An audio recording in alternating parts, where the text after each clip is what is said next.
Siapa yang pengen masuk neraka? Angkat tangan. Lihatlah Pastor Amandus. Pastor Amandus itu sudah berdoa mati-matian tetapi tidak kunjung juga jodohnya.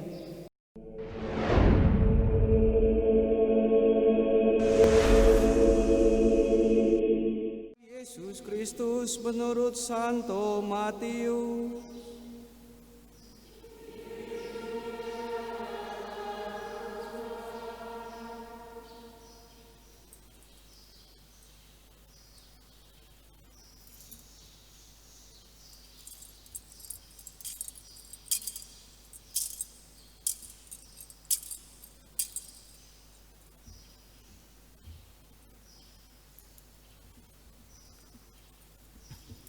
Sekali peristiwa, ketika melihat orang banyak, naiklah Yesus ke atas bukit. Setelah ia duduk, datanglah murid-muridnya kepadanya.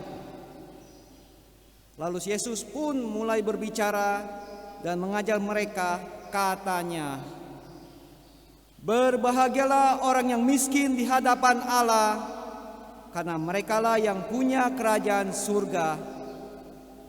Berbahagialah orang yang berduka cita, karena mereka akan dihibur. Berbahagialah orang yang lemah lembut, karena mereka akan memiliki bumi. Berbahagialah orang yang lapar dan haus akan kebenaran, karena mereka akan dipuaskan. Berbahagialah orang yang murah hati, karena mereka akan beroleh kemurahan. Berbahagialah orang yang suci hatinya, karena mereka akan melihat Allah. Berbahagialah orang yang membawa damai, karena mereka akan disebut anak-anak Allah. Berbahagialah orang yang dianiaya demi kebenaran, karena merekalah yang punya kerajaan surga. Berbahagialah kamu jika karena aku kamu dicela dan dianiaya, dan kepadamu difitnahkan segala yang jahat. Bersukacita dan bergembiralah, sebab besarlah upahmu di surga."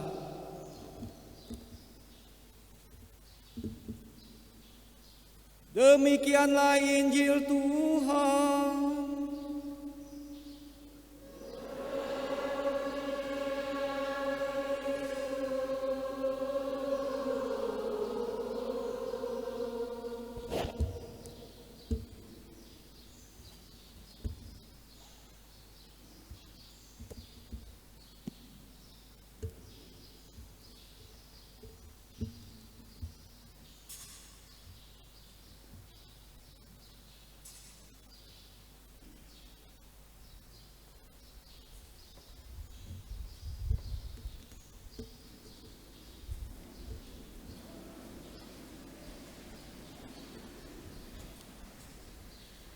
Bapak, Ibu, dan saudara-saudariku yang dikasihi Tuhan, siapa yang hadir di sini yang ingin sekali masuk surga?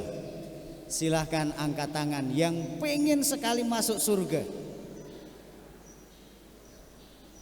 Ada 144.000 orang yang hadir, semuanya ingin masuk surga. Siapa yang pengen masuk neraka?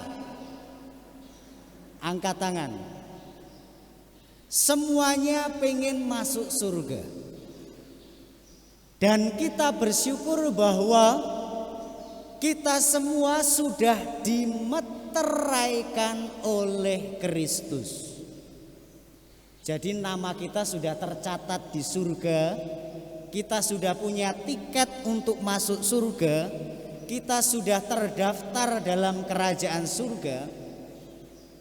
Tapi apakah tiket yang sudah kita dapatkan itu kita gunakan atau tidak? Kalau tiket itu hanya kita pegang dan kita bangga bahwa ini loh, saya sebagai orang Katolik, saya sebagai murid Kristus, maka sia-sialah tiket itu. kalau kita tidak naik, tidak berjalan, dan tidak mengarahkan hidup kita kepada kerajaan surga itu. Paus Fransiskus dalam ensiklik Gaudete et Exsultate menerangkan dengan sangat sederhana bagaimana kita menjadi kudus di hadapan Tuhan.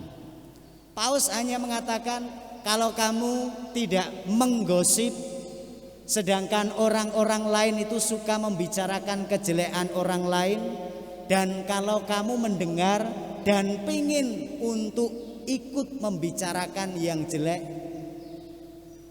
berhentilah, diam, dan katakan, saya tidak mau membicarakan yang jelek.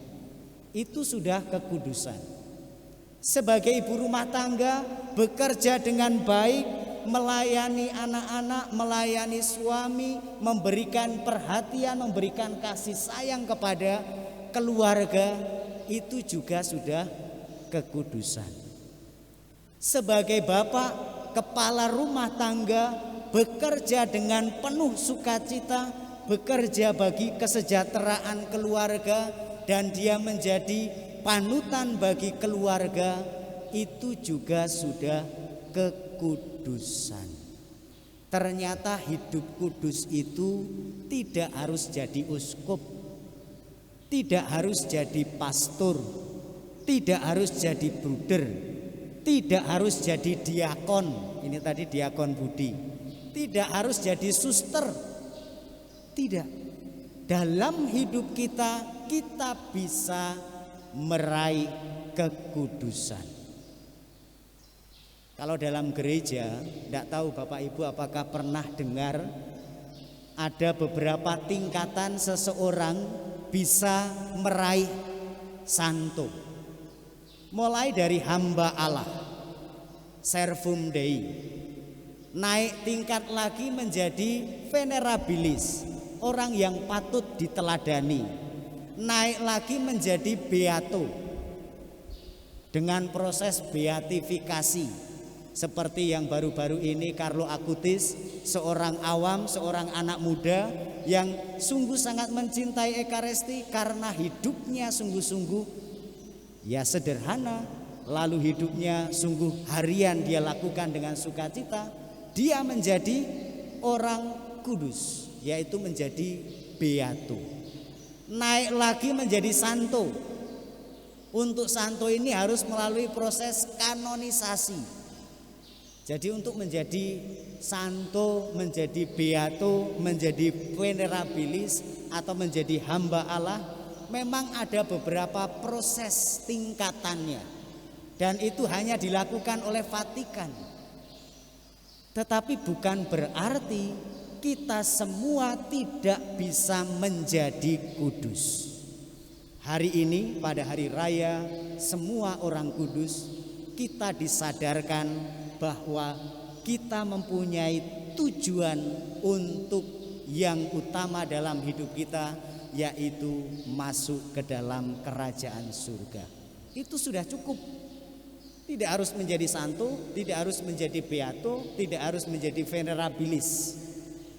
Kita semua bisa kudus. Lihatlah dalam bacaan pertama tadi. Allah telah memeteraikan umatnya, mulai dari bangsa Israel yang dimeteraikan hanya 144.000 orang. Jadi yang memperoleh meterai menurut kitab Wahyu tadi, bangsa Israel itu hanya 144.000. Sedangkan bangsa-bangsa lain dikatakan dalam kitab Wahyu tadi tidak terhitung jumlahnya. Jadi kita berbangga bahwa kita termasuk yang dimeteraikan, yang tidak termasuk 144.000 orang itu, tetapi dari segala suku bangsa yang tidak terhitung jumlahnya.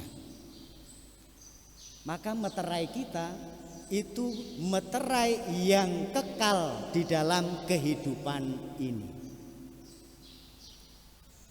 Maka hal pertama yang perlu kita buat sebagai orang yang telah dimeteraikan, orang yang telah dicap, orang yang telah dicatatkan namanya dalam kerajaan surga, hiduplah dengan baik di hadapan Tuhan. Kalau kita hidup baik di hadapan Tuhan, maka kita dekat dengan Tuhan. Orang yang baik adalah orang yang mendekatkan diri dengan Tuhan, membangun relasi yang intim dengan Tuhan. Caranya bagaimana? Setialah dalam doa. Maka untuk menjadi kudus sederhana, bangunlah relasi yang dekat dengan Tuhan melalui doa. Kalau sebagai orang Katolik tidak pernah berdoa, sebagai suster jarang berdoa, bangun pagi berdoa tetapi selama berdoa itu tertidur, menjadi orang Katolik tidak setia membangun hidup rohani, maka sama saja tadi memegang tiket tetapi tidak menggunakan tiket itu untuk masuk ke dalam kerajaan surga. Doa itu sederhana kok. Kita buat tanda salib lalu mengatakan dalam hati, Tuhan berkatilah aku hari ini, Tuhan, Tuhan. Bahkan Paus Fransiskus menganjurkan agar semua orang Katolik mempunyai kebiasaan 3 menit berdoa. 1 menit untuk bersyukur atas berkat Tuhan hari ini. 1 menit mohon ampun atas kesalahanku hari ini. Tuhan, hari ini aku marah betul sama suamiku karena aku melihat suamiku pergi dengan wanita lain, tapi aku mengampuni dia. Tuhan, aku hari ini marah dengan istriku karena istriku bawel minta ampun, lebih bawel daripada semua orang di dunia ini. Tuhan, aku mohon ampun atas anak-anakku yang susah diatur. Jadi 1 menit untuk mohon ampun, 1 menit lagi untuk mohon berkat bagi rencanaku esok hari. Cuman 3 menit. 1 menit untuk bersyukur, 1 menit mohon ampun, 1 menit untuk mohon perlindungan dan berkat Tuhan. Paus hanya menganjurkan setiap hari 3 menit untuk Tuhan. Sehari ada berapa menit? Banyak sekali menit. Tapi cobalah beri waktu 3 menit secara intensif untuk membangun relasi dengan Tuhan. Itu yang pertama. Yang kedua, tadi dikatakan dalam Injil dengan begitu tegas bahwa sebagai murid-murid Kristus kita itu harus menunjukkan bagian yang kedua selain hidup rohani, yaitu doa. Hal yang sangat penting ditunjukkan dalam Injil tadi adalah Gaudete in Domino Semper. Gaudete in Domino Semper. Bersukacitalah senantiasa dalam Tuhan. Kalau miskin berbahagia, kalau sakit berbahagia, kalau ditindas berbahagia, berbahagia, berbahagia dan berbahagia. Orang yang berbahagia meskipun mengalami derita, meskipun mengalami masalah, meskipun mengalami tantangan, meskipun mengalami cobaan, dia mempunyai pegangan yang kokoh di dalam Tuhan. Dia akan tersenyum memandang hidup, dia akan tersenyum memandang persoalan, dia akan tersenyum memandang segala hal yang terjadi di dalam hidupnya. Dan orang yang berbahagia, hidupnya itu akan selalu mengatakan ad maiorem Dei gloriam. Semua untuk kemuliaan Tuhan. Berangkat kerja ad maiorem Dei gloriam, bekerja ad maiorem Dei gloriam, memasak ad maiorem Dei gloriam, melakukan misalkan organis ad maiorem Dei gloriam, memimpin lagu ad maiorem Dei gloriam, semua untuk kemuliaan Tuhan. Itu orang yang berbahagia. Saya melayani keluarga ad maiorem Dei gloriam, saya ini ad maiorem Dei gloriam. Dan dia dalam perjalanan hidupnya selalu menyanyikan, semua kembang ikut bernyanyi. Jadi semua hidupnya itu dia akan mengatakan, semua bunga ikut bernyanyi. Itu orang yang berbahagia dan bersuka cita. Tetapi orang yang selalu mengeluh, selalu komplain, selalu sedih, ada uang, gajinya dinaikkan, dia akan menyanyikan semua bunga. Tetapi ketika tidak punya uang atau banyak hutang, lagunya berubah. Tuhan, kami gak punya uang, Tuhan, hutangku makin banyak. Tapi kalau orang yang selalu bersuka cita, hutang banyak pun dia akan semua bunga ikut bernyanyi. Dalam kesedihan, semua bunga ikut bernyanyi. Karena apa? Ad maiorem Dei gloriam, semua untuk kemuliaan Tuhan. Itu jalan kedua, menjadi kudus. Jalan ketiga untuk menjadi kudus adalah bersukacita dan bersyukur di dalam hidup. Orang yang berbahagia akan menghantar orang itu sampai pada sukacita sejati. Dan orang yang sukacita adalah orang yang mudah sekali bersyukur di dalam hidup. Tuhan, aku bersyukur atas istriku. Mungkin dulu kurus, sekarang tidak jelas lagi bentuknya. Ada yang semakin lebar ke samping, ada semakin lebar ke depan. Tuhan, aku bersyukur atas suamiku. Dulu rambutnya masih penuh, sekarang sudah tidak ada lagi. Tapi aku bersyukur karena aku memperoleh pasangan hidup. Ada banyak orang yang berdoa sampai 24 jam sehari mohon jodoh, tidak kunjung juga datang jodoh itu. Lihatlah Pastor Amandus. Pastor Amandus itu sudah berdoa mati-matian tetapi tidak kunjung juga jodohnya. Jodohnya adalah Tuhan Yesus sendiri. Ada banyak orang yang menangis di hadapan Bunda Maria, menangis di hadapan Yesus mohon jodoh tapi tidak punya jodoh. Bersyukur atas anak-anak, meskipun nakal, susah diatur dan seterusnya. Bersyukurlah. Karena apa? Ada begitu banyak keluarga yang mohon dengan ratap tangis, bahkan pergi kemanapun, pergi ke 9 gua, pergi ke luar negeri, pergi ke dokter ini, mohon agar keluarganya dikaruniai anak, tetapi tidak kunjung juga punya anak. Maka bersyukurlah kamu punya anak, bersyukurlah kamu punya istri, bersyukurlah kamu punya suami, bersyukurlah kamu punya pekerjaan. Dan itulah yang akan membuat hidupmu selalu bersukacita. Karena orang yang selalu bersyukur, dia akan mengatakan kepada Tuhan, Tuhan terima kasih atas berkat-Mu. Itu orang yang bersukacita. Dan orang yang bersukacita dan selalu bersyukur di dalam hidupnya, hidupnya tidak pelit.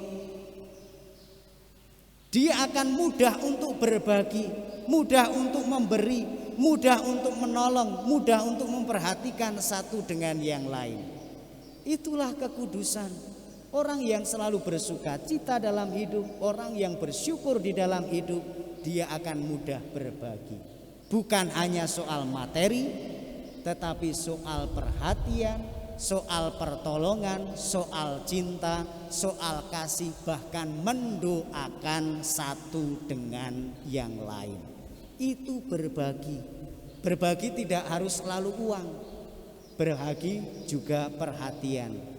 Ada keluarga di lingkungan atau kombasnya yang sakit, kita mengunjungi. Ingat kata-kata Yesus, yang ada di sebelah kananku adalah ketika aku haus, dia memberi aku makan. Ketika aku lapar, ketika haus, aku memberi aku minum. Ketika aku lapar, memberi aku makanan. Ketika aku telanjang, memberi pakaian. Ketika sakit, melawat aku.